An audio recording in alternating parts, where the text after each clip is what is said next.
कैसे पूरा करा यार लाइन से नीचे काट है जौनी समय कन्हैया के अवतार भइल बा जेल खाना से बसदेव मुक्त हो गए और कन्हैया के सूप में लिटा के देखा के कहा अरे सूप में बालक को रखवाए अरे यमुना भिंग है पहुंचे आए अरे गोकुल में है कदम बढ़ाए गोकुल में है कदम अरे यशोदा के तब बगल सुनाए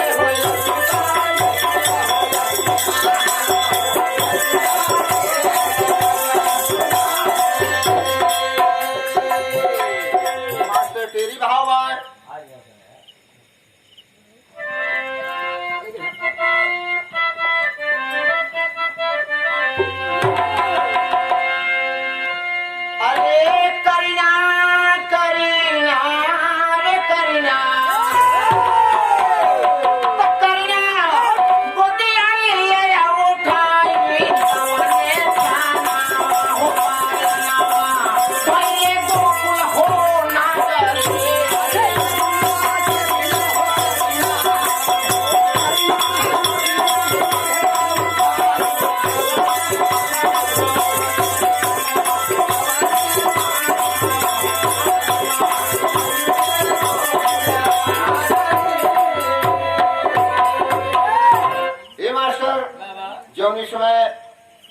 कन्हैया के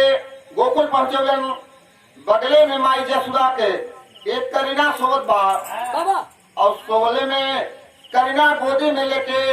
वासुदेव चले अलन कवि जी के अंदर भाव में लिखे के पड़ल अरे कारागार के अंदर आई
कन्हैया के बाल्यावस्था में पापी कंसा तमाम राक्षस भेजले बा लेकिन बारी बारी से भगवान कन्हैया सबके मुआ दहलन जब सयाना भैलन बड़े प्यार से कंसा खबर दिले बा कि हमारे भांजा के हमारे पास ले आवल जाई बड़े प्यार से हम आलिंगन करबे कन्हैया पहुँचलन कंसा के पास तो भैल का बा अंतिम भावा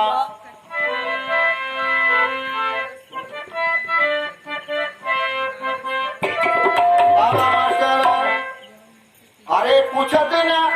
बाद भेंट भैया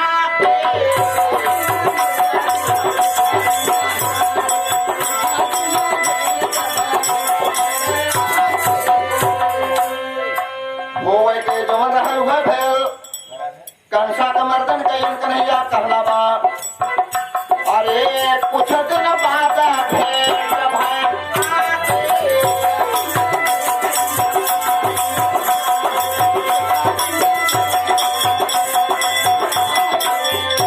अरे कंसा को सुरलोका पठान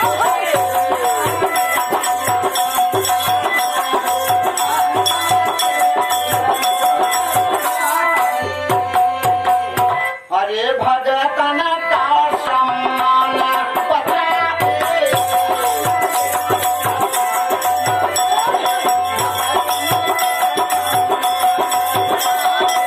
तो भगतन का सम्मान बचाते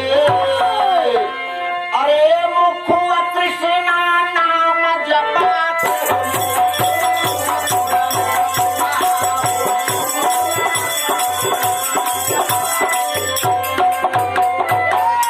मास्टर तेरी भाव